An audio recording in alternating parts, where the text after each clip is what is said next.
This program is brought to you by Presto Personalized Wonders.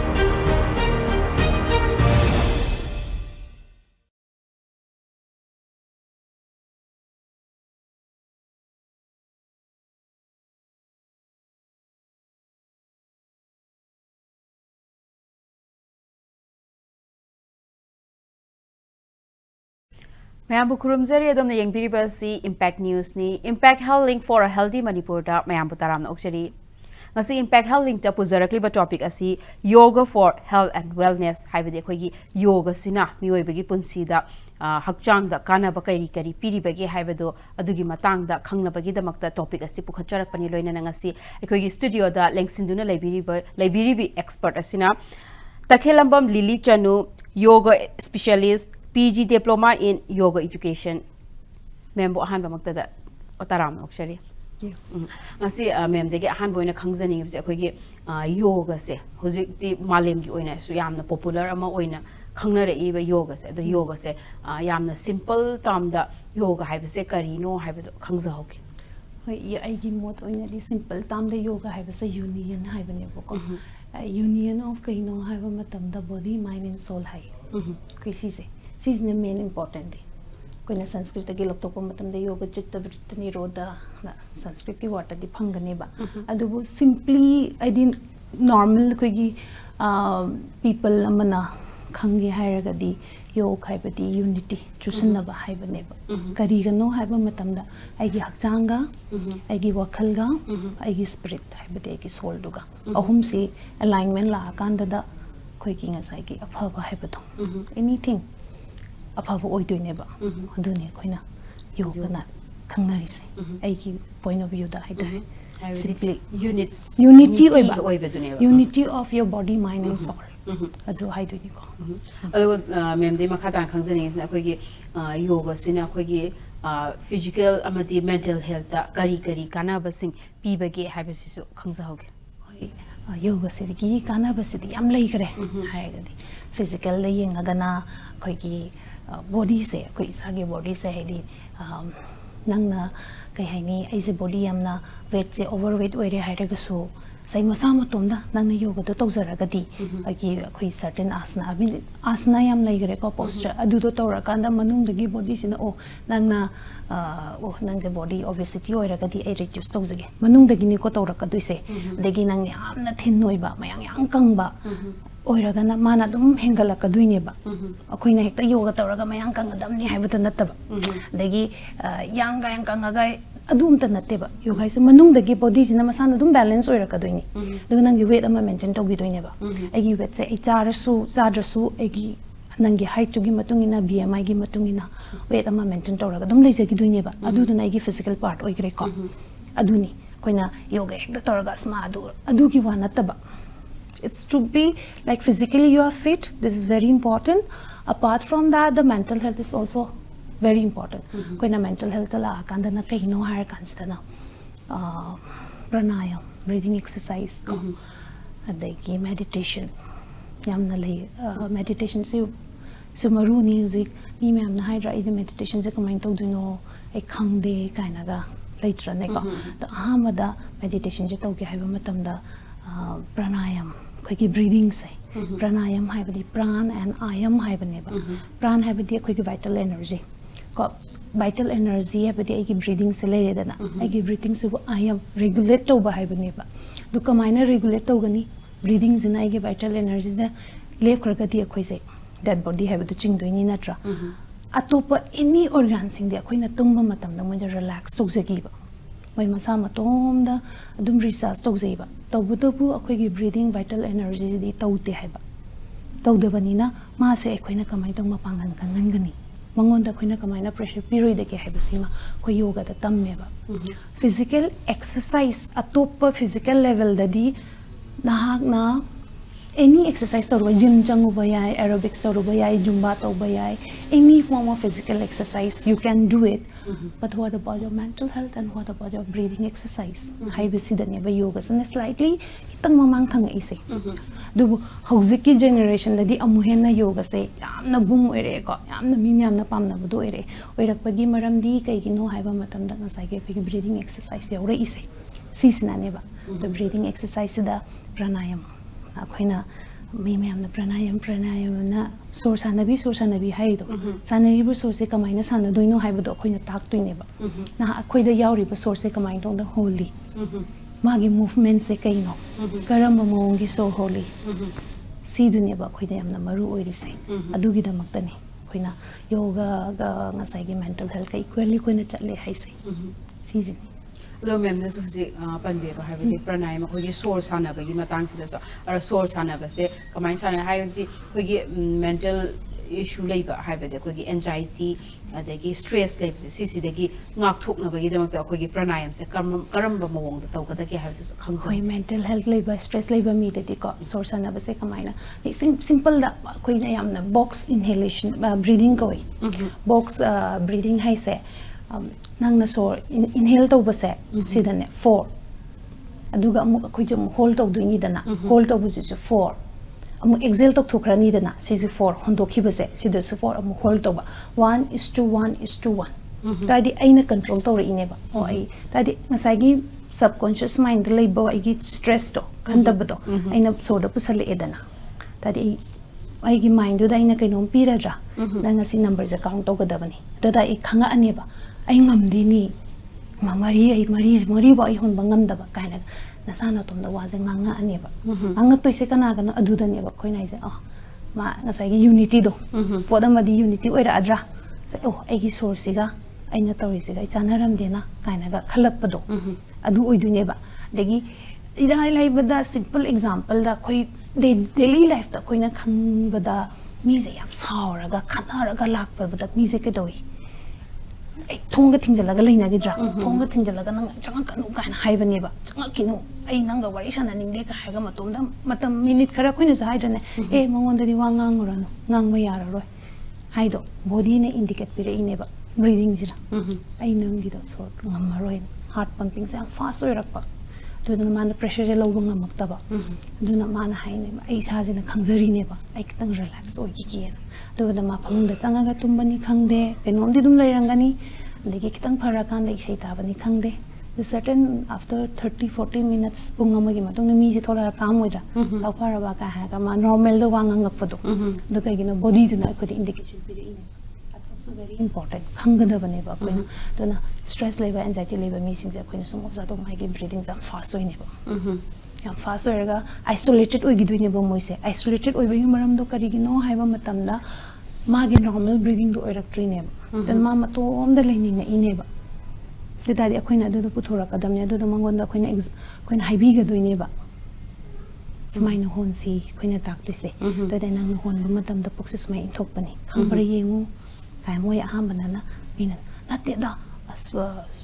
so hon jin ba matam da de pokse injali ga haideni wakhan do ai jes ga ze sai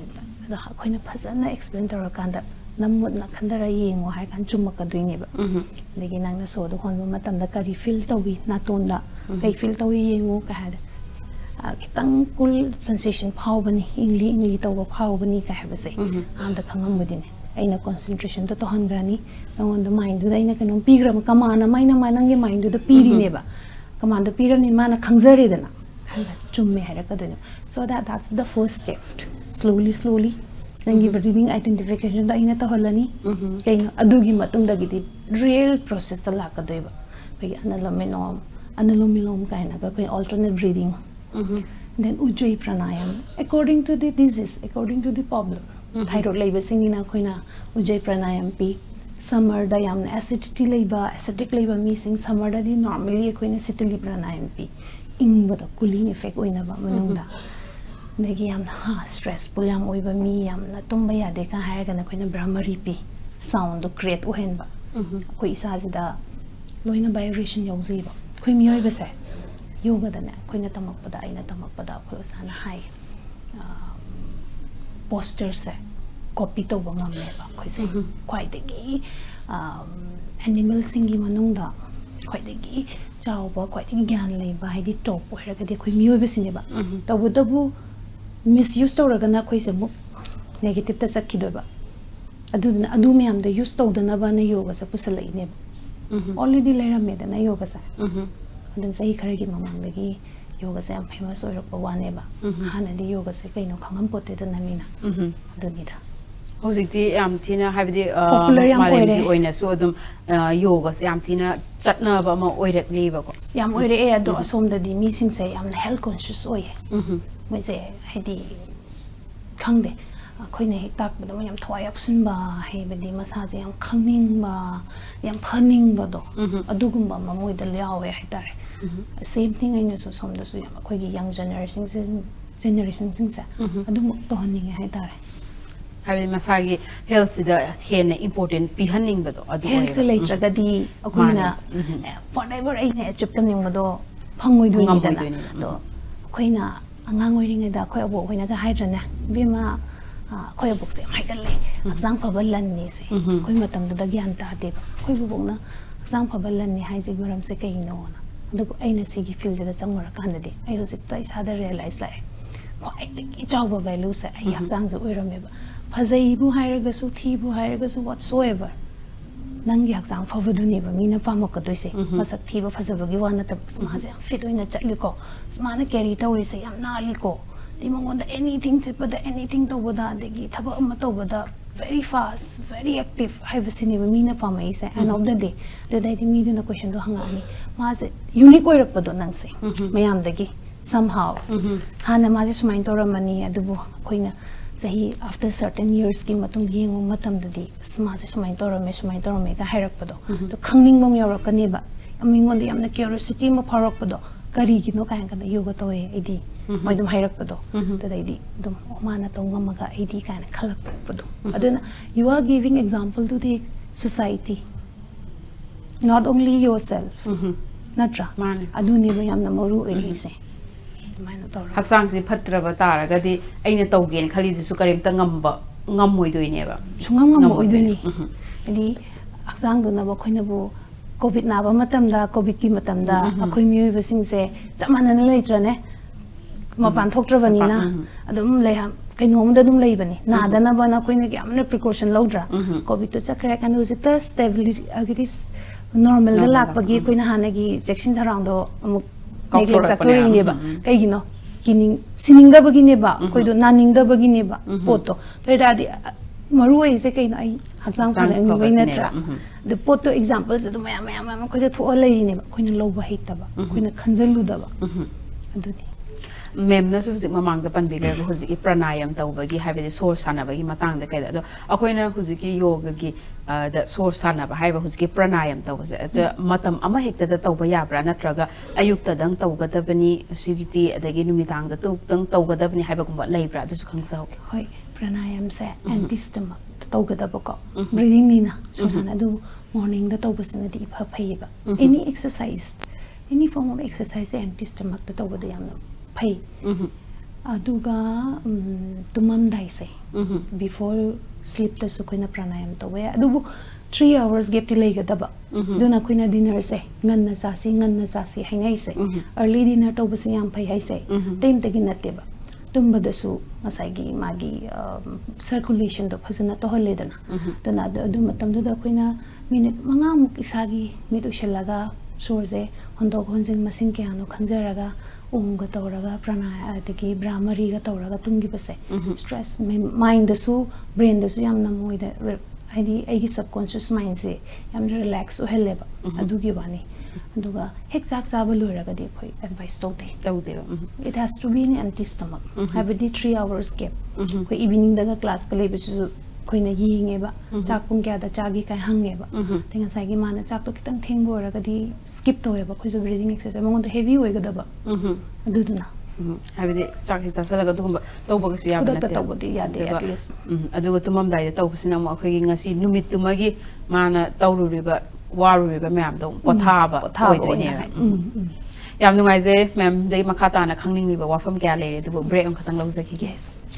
matang swai da break khatang lawjage break tagi yamna thuna hanjarake impact health link meeting ta duna lebiu miron mangamdaba hanna abortion chatpa chahi thengni yom panba chup phunba nupa gi asonda leibana angang oiba ngamdaba singidamak maipakpi fertility center with IVF na khudong chaba kaya pizari haukiba chahi anida IVF success rate 60% leiki appointment ki damak call tobira u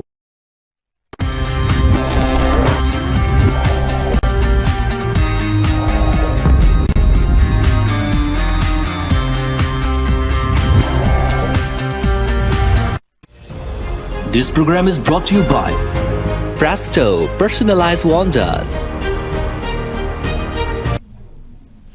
Mayambo amuka na taram na oksiri ngasi impact health link ta khanazarami ba topic asi yoga for health and wellness hariba hiramasigi matang dani loina ngasi ekhogi studio da expert oina linksin biribi asina Takhellambam Lilly Chanu yoga specialist PG Diploma in yoga education ni Dr. bo amuka na taram na oksiri ngasai memna su pan bigre ko haibede khogi yoga gi pranayam sana ba mayam pan bigre atuduga makhada na khangjani gisina khogi yoga siga diet chi akoina चाबगी food habit चिगा मागी मरी सिना कमाइन तौबगे मागी diet चिगी importance सिना कयाम लेबगे हैबिट मखाता ना खंगजाओगे अखोइने ने योगा से तौब मतमदा नत्रगा एनी डेली लाइफ तसु डाइट से याम मरुएबा तो अखोइने योगा गदा हाइरगना अखोइना सात्विक हाई टाइप अहुम ले सात्विक हाइब मने राजस्टिक हाइब मने तामसिक हाइब मने सात्विक हाइसने सिंपल मसाला गा अमता याउदबा चमचमबा को हसांग से अदुगा राजस्टिक हाइसना खोगी स्लाइटली हाइपर कितंग कहीं अयाक पगुम्बो ओइबदो होय तुमरो कितंग यांग तक खर खयाक ना मीज लेदना चानिंगबा दगी तामसिक हाइसना पूरा नॉन वेज पाम्बा ऑयली फूड अदगी जंक फूड मीस लेदना मखन मखन सुगुम्बा अदुना अखोइना योगा तौगे हारगदि अखोइना सात्विक एंड राजसिक की मरक सिदा थमे यामना सात्विक त अखोइना हाई सिंपल खाना सिंपल हाइबदि ब्रेकफास्ट ओइरगसु फ्रूट्स तगी होबीबा अचंबा हाइतारे मोरक मेम याउदबा दगी चारगन आइदी इजी टू डाइजेस्ट हाइताबने स्मूदी गुम्बा अखोइना पीरिसे को दगी चाक चारगसु काप से कितंग हंदहनबा साइकी वेजिटेबल्स फाइबर गुम्बा प्रोटीन गुम्बा हेन यामनबा तो स्पेशली अखोइना योगा लापददी नॉन वेज दी स्लाइटली अखोइना इजी टू अवॉइड तौसे ना तुम हाई डिफिकल्ट टू डाइजेस्ट को तो अखोइ मियोइबसिसु बॉडी टाइप से अखोइ मखल अहुम लेयेबा आयुर्वेदिक की पॉइंट ऑफ व्यू दा वात कफ एंड पित्तना वात हाइसना एयर हाइबनेबा अखोइना मी से मी मखल से यंग मयांग यांग दम कंगा का पिट पिट पिट चत मी से लेट्रा सारी गई सो नोई दे का हाइबदो मोइ से नोइ रोइ दमने मागे बॉडी टाइप से मागे बॉडी टाइप से वात अदु मोइ रो दबनेबा पिट पिट पिट पिट पाइ दुने मसासी हम यांगबा कफ हाइसना खोगी कफ डोमिनेंट हाइसना म्यूकस खोगी स्लाइटली प्लम्पी ओइ दुनेबा मोइसिना slightly pump ading moigi nature situation yam calm oiba nature oidineba elephant nature hai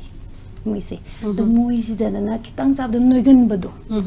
moise exercise toroga su plumpy adum oiba adugum basi andoya daba leibza bado adugum basi do so koina dum itakpi ba sinangini aduiraga di nang se nangi ngasai gi cough dominant oiriba cough ori sing se kai gi no haiba matam sida nang do chabado or nangi do kitang nangi digestion system do slow down oibanina koina mu aggravation do hyper oina ba magi nature do slightly mu imbalance oi ini dana adugumba the pit haisna acidic na fire elements ne ba masna tana pit dominant sing jidina sumyanga hyperactive am hyper oi athlete body se mi se perfection hai tare ne athlete body oibane ba moising se dana moi gim bazidana khoina mo pi se sai pit to yam oram ne exercise torak padasu asai ge khoina asana torak padasu pranayam torak padasu oh ma aina khangja doi ni dana my nature sida o ma se pit dominant ne na ma se cough dominant ne to ai kitang aggravate ocean ge dana pit la padana diet su aying mga ta pisa doi ne fire elements sa kam o hendo ba already mangon the fire element to yam na leirabani na non veg chabo eraga su handa handui ba ningtu gi chahalui doi ne khoina digi spicy food se pura cut off ohen gi doi ne so that explain ju tawdini moi di pam doi ne adi ngasai gi manung du da magi yaurabani na attraction do adu da chatui ni dana khoina hai doi ne ba craving lei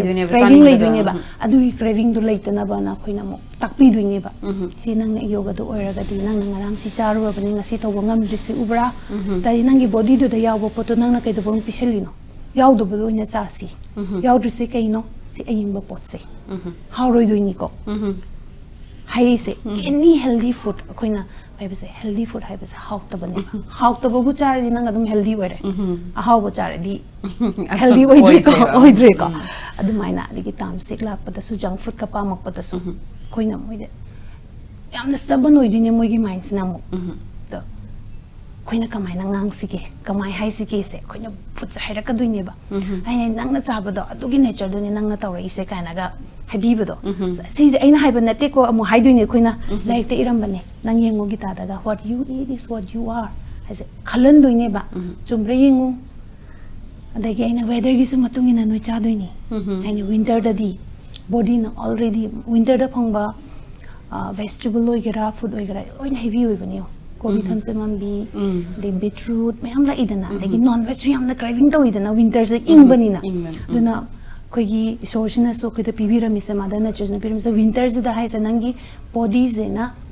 heavy ओइबन नंग चाबा ngamne ba इंगबनिना easy to digest को इंगबनि store तो नंगी protein intake से लोइ स्टोर तो थमोदुने बा then the summer लाको मतम द बॉडी जिना नंगोंदा रिफ्यूज तो रकने बा साइ heavy foods I चानिंग they रकने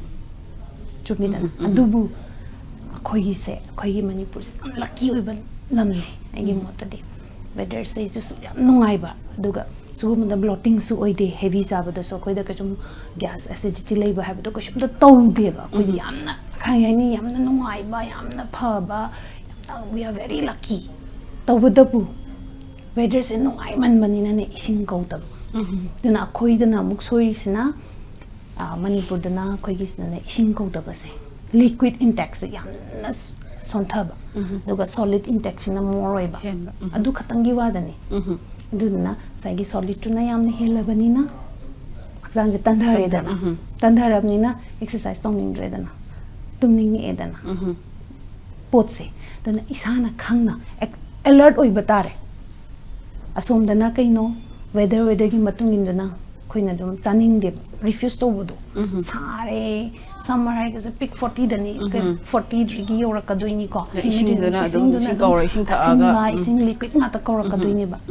mai body indicate pirak pani na asa ba chak ka da ka in chaning oi doini ba khoije ade maintain to rani dana hydration da thamjara dra masana dum khoi da kawra ine ba aduni da duna diet se ke am na maru oi ge haiba se khoi sidadi duna ina mayam da hygienic body atem te ginate sabada khoi ki vegetable ko fruits yam maru oi fruits ama dum happy dei fiber ama dum happy carbs se dum handase yari ge carbs se afternoon da chabiyo because afternoon da ai fire se koi gi agni se digestion fire se yam na high oi ba so easy to digest duga night ko dinner da di yari ge carbs dum less skip to ge su yai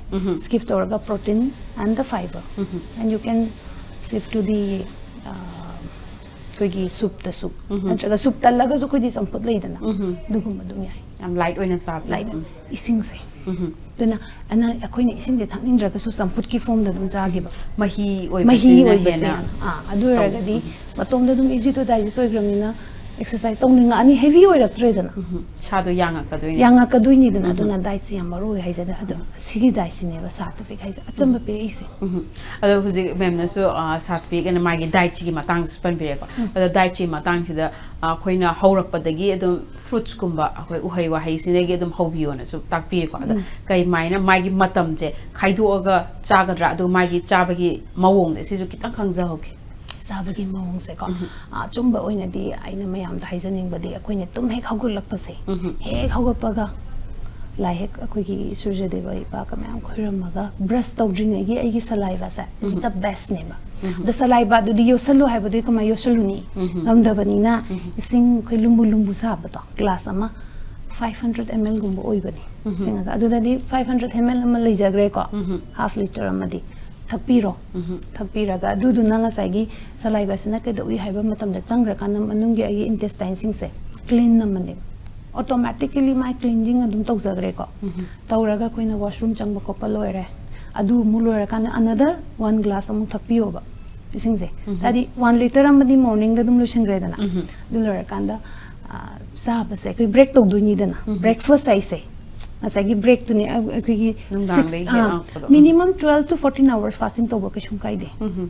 koi system do my circulation da phasana phanga ba heavy ora ga de why moida khoi du tum da wai da tum ba ya de kai se nung dang theng na cha ba gi ne ba khoi ni ti khang da ba nung dang theng na khoi ne chak cha ba gi ne psychology aduga athum ba hai na ho ga da ba khoi champra gu ma na ho ba na ta ba hai ba di banana yai ko first break the banana ama cha do adu cha ba yai apple ama cha ba yai se ma cha raga dahin karo aduga after 15 to 20 minutes da khoi yerum protein gi da yerum ama cha ba yai ni makhan ma ho gi ba yai but no maida maida sa ba ya de maida se am difficult way digest to but napsla ga lay ba khoi gi intestine se da aduna ni khoi na hai se khoi de haurak paga adum ayuk sida tan chaba si de adum breakfast da si de ne ba du to bi da ba du to bi da ba du to hedi la phoi ji da marang gai khang phang bani na koi easy ne le phoi ma dum jasan be ai tiffin da chudum office ka ba da su ko da la phoi gum ba apple gum ba je de easy oi de na ko du gum ba dum sa gi ba duga sagi lunch matam da lunch is so kai don't have the chak se sai koi jam starch yam mi da na koi sigi chang ching ji di sa to sai mu kumba yam da bi da hai tare duga makhan makhan champut thamba tigi nga ta bo mo bo ira su leidana iromba mo ira ga su hawai mo ira ga su sai mui adu ne hen yaman ba hai tare mathel do cha ba da su champut na cha gro so the layer ne champut na han cha grani chama di matung du da ma easy to digest ni ko to du se champut lai gre caps la ising de thak pa ya de ko koi charing nge ising thak pa se si jina su amuk slow down o hel level tuna ising thak ke haraga na chak cha drink ki 30 minutes before the thapi ba ma duga chak char ba matung after 30 minutes adu duma yamna maru oi cha ba se koina dagi khana fiber horani that is some food na traga salad leire ko singju ju yam phai ta ko to singju ju yam pha ba da khoina mu da nga sai morok to yaw draga di mu pha da adu morok to just slightly ki yam na maming tagi hapa ga di mu yam phai ko adu charani adu char matin protein mu charo last ta nga sai khoi carbs na lotion do ne ba khoi di carbs ta hausi aduna ne ba digestion is the wine ne do body ne indication pi bani ko koina chakcha haijana ba gumba charu ba numit se heavy oidra skip dinner skip ta to you next morning very light chakcha yam nungai bani ba kai no di khang da ba nungai bam de dum phau bani ba du bu nga sai gi psychological line ha ba do nang chakcha dra ga de tum ya dam ni da adu nung jang chakcha da tum ya dam ni hai do ka sum kai de adu gi mo tu da sup tho mahi hoina samput chago ai bukta di nate ba psychological ne ba pam ido ta igi psychological gi pi ge hara gadi kainom di ta hala gadi they are satisfied wakhan je khoi je towi dana akhoi je kai gi na da ahal lam na khoi da sum tak pi gi bu gi ne ba na hawai de du cha na ram me ba na hawai gi jung le ke re shi yangune saksang singhola chalam dra ko chak se charani chak san ni kon puthora kani apan da phamani ningang ju phami ko de kon do pheng doi ni chumi ko kon khala ga pukhi de gi na traga tenki de gi sing do dugam pusala chatuni adu matam de ko energy am da kar ba hojik ti compact ne ba yum se everything inside the layer ba kesum da leng dre adi de western nice lo on thoe toilet ta ju western gi toilet lakre komor lakre roi lakre dana system je hojik change to bagi ne ba aduna thaina da khoina to ram do hujik te mu to bo yarak ta bai tar lifestyle change to rak begini generation je change to rak begini ba thaine matam de charam mi to kashum kai de diet to hujik ta yarak ta begini ba duli aduna khenarak panina khoina diet ju khara yeng bi ba ta bane yeng ba ta bane aduga mem de makha tan khajani de khoi hujik kan adum diabetes leba adagi bp si je adum common loina adum thengna re smoi gumba sing sida gadi yoga sina kamaina kana ba se pi ba ge ha ba ju khata khangja se therapeutic yoga hoi doi ni kana be pe se yam kana ba pi kre ke gino da mapan da di ai healthy hoi doi ni adu manungi organ sing ji kai no khangputi dana dana diabetes oi gara bp oi gara any disease se kai no ha ba matam da ai ge circulation se wala ine chumi ko circulation se wala ine ba circulation da khoina yoga tora pibi bo wani da thek pa khot pa mai certain posture lei ko si tora ga thega di mai ki pancreas to da si phangi it's very good for diabetes kaigino moi hangakani bako massage pibiri ne haiduni ba massage kaino hai circulation piri ne ndore gadi nang sa gi sugar level do control to duini khoi ai dise aduna ne ba lagi breathing to ragati bp do high bp ni bp hai is blood pressure high bani na already nang high order later bane ba aina calm down o hendoine ba calm down ragadi mongon dai ne heavy bp ba yaroi dine bp lairabni na slow down raga wari shana ra kadoin bp leba mi zaya mana stress laini moi da ngangning da ba sharing tong da ba me am su yoi dana as a yoga teacher aina nangi health se care to ba se agi responsibility ne ba aina khangdui ne ba hai do nan bp le oh da aina sagi exercise na traga asan je to hon matam da khangdui ne ba you are not comfortable garang di am comfortable ogi masi ma comfortable oi se kari hino se ina hamdok tu ne ba kai do re nang se di am comfortable oi de garang tum da bra na traga nang gi bp se normal oi bra hangdui ne ba tamana oi di haira ani da na oi de bu haira su tum de bu haira su maram do ina khangdu ani kai gi no sai smai to wari do share to rani order nang gi bp that is slightly up down oi ramani ठीक है तो ओसिंग सी की exercise से अतोपम तक थोसी सी आसन से तो अतोपम तक थोस है माजु नुंगाई ग्रने बा ngसाई stress तो मंगोन द लेरबनी ना body दु ने accept तो रक्ट्रिनी द ने exercise तो रक पसिदा ngसाई कोइना practice तो रक पसिदा अदुन हाइदे same with diabetes जो the diabetes of me जो ai हाइदे ना पारे ना ngasi yoga तो नि walking चलो walking से नंगे the best नि चुम दोनी सी प्राणायाम से नंगे best नि चाब दो को ताना दोनी चाबदने बा डायबिटीज से चाबगी लेना ने तना खोइना हाम तमक पदा डिजीज की तमक पदा डायबिटीज सान तमे साइलेंट क्लियर को खोइना हाय डायबिटीज लेबा मी से बीपी सु लेनी कोना इंटर रिलेटेड ना तो इरक दोइने बा डायबिटीज तगी अदन अनाब खुदी मक्सा नेचुरोपैथी की पॉइंट ऑफ व्यू दा नेचुरोपैथी दा नेचुरल की ओइबको नेचर इस पुक्तगी होय दन मीना अहम नेचुरोपैथी चप्पा दे खो योगा द चप्पा लाक मतम से द पुक्से हाना खोइना दुम पुक्से ना क्लीन तो हन बदो खोइ एने मापी बनी खंगदे हिबा तो बनी खंगदे अदगी मट पे का थंबीरा का तो बस मुझे अना ब मिदुना रिलेट लेटरगा आइना बीपी नारगा आइना डायबिटीज नारगा माना सीपी से कइनो लिली ना सीपी से कइनो काइन मोइदा सोनिंग बगा फाउ प योय बगा तो खोइना एक्सप्लेन दे पुक्तगी होरा इने बा मेन जे पुक्तगी ने पुकाय बदी चखाओ intestine colon wana clean to pe du ni dana amna khoi ji amoli khoi ji inside to yam mole ba outer da khatang ne ba khoina phasai se ke no da khoina 22 feet ne khoi ge small intestine jan sang is na tra du ka chamana ba ango wa fi cotton fi sa du ni sara ni ko sangan gra ni ta na ching thora ka du ni खोइना वाइ ते थोपि दुबा आइगे intestine से वाइ ते थोपि दुनि clean नोइना थम दुनि बा तरे नंगे ngसाइ intestine का colon गदो clean नोइना थमग्रा गदि skin दसु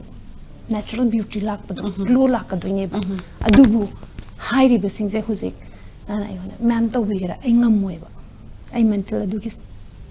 द लेते बा किस स्टेट ऑफ माइंड से अदु चाबा ngमबगी अदु तोबा ngमबगी आइ हुजिक लेते बा दुगिना मुक्ता आइना सो अमुक आइगे बॉडी से अमुक प्रिपेयर तो हंदुइने बा आइ चाबा जो से सारी सिंग चारो ओइदिन सिंपल चारा कदुइनी गन्ना तुमजला कदुइनी को आइना mind the subconscious mind half के आई सी की नुमित से आई सी तोगे खल्ली प्रिपेयर लेसी कोना तगे नि मैम लेतबा याम